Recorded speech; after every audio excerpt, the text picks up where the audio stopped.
The Gulf monarchies have issued a terrifying statement to Trump. Tucker Carlson has revealed Trump's dark secret. Friends, I've been running this channel for several years now, and in that time I've come across plenty of high-profile interviews.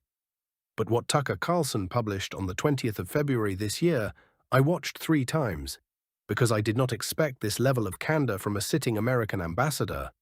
Today I'm breaking down that interview in detail, giving you my own assessment, and explaining why, in my view, it has become one of the defining moments of this entire war.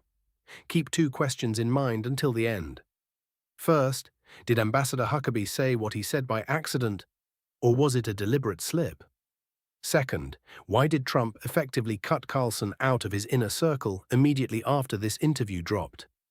Let's get into it. So Tucker Carlson sits down with Mike Huckabee, the United States ambassador to Israel, a man personally appointed by Trump. And at a certain point, Huckabee says in so many words that he would be perfectly comfortable with Israel controlling most of the Middle East, from the Euphrates to the Nile, because Israeli governance would be better than the current regimes.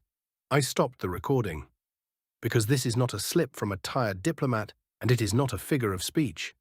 The Euphrates is Iraq. The Nile is Egypt. Between them lie Syria, Jordan, Lebanon, the entire Levant.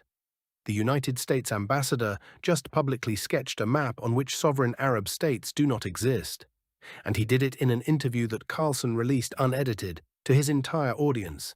This, friends, is where things get genuinely interesting. I want you to understand the scale of what happened here. In diplomacy, an ambassador's words are not his personal opinion. They are a signal.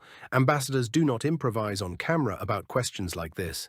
Either Huckabee deliberately laid out a real agenda that Washington had previously kept carefully hidden behind its elastic rhetoric about democracy and security, or he had a rare attack of diplomatic honesty.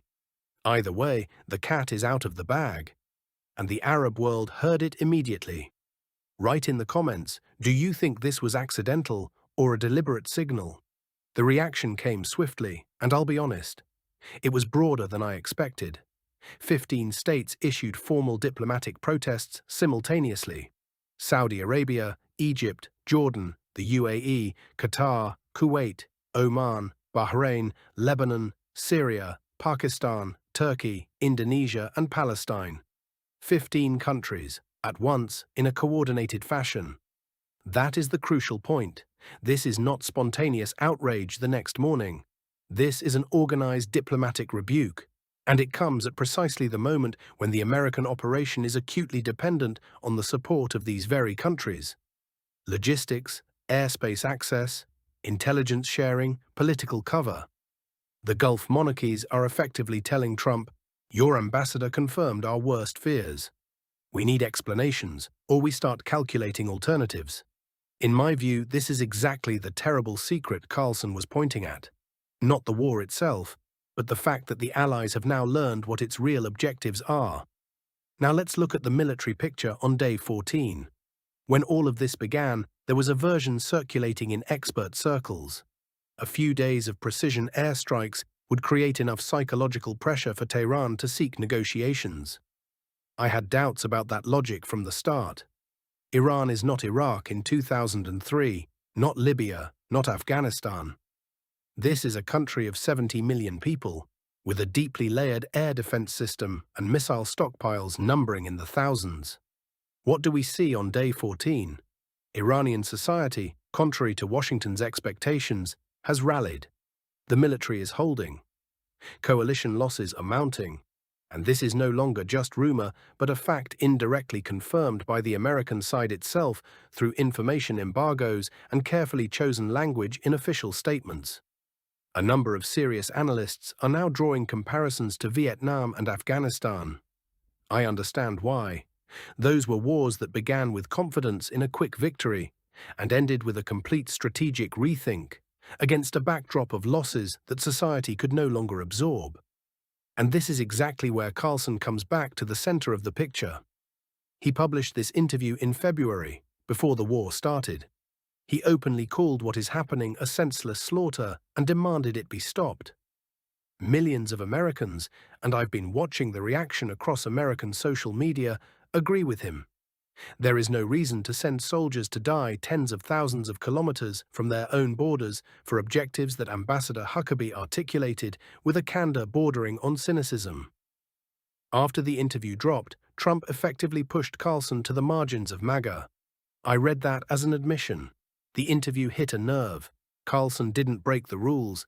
He gave voice to a contradiction that already exists within the Trump camp itself, between those who want to press on with the war in the service of Israeli strategic interests and those who remember what they voted for in 2016 and in 2024. Here is my conclusion from today's breakdown. 14 days of war have exposed one simple and painful truth. The plan is not working. Iran has not capitulated. 15 allies simultaneously demanded explanations. The ambassador publicly mapped out territorial ambitions that no one had officially declared. Carlson asked an uncomfortable question and was immediately shown the door. All of this together is not a collection of random episodes. It is a systemic crisis of a strategy built on underestimating the adversary and on the illusion that allies would stay silent indefinitely. In the weeks ahead, I'll be watching two things closely: whether Washington will adjust its position following the collective rebuke from the Gulf monarchies, or continue pretending nothing happened, and whether the Gulf states will begin quiet back-channel negotiations with Tehran through intermediaries. If that happens, the operation loses its regional foundation entirely. And then the question is no longer how to win this war, but how to exit it with acceptable losses. Write in the comments how you assess the Carlson interview and what you think comes next. I read everything.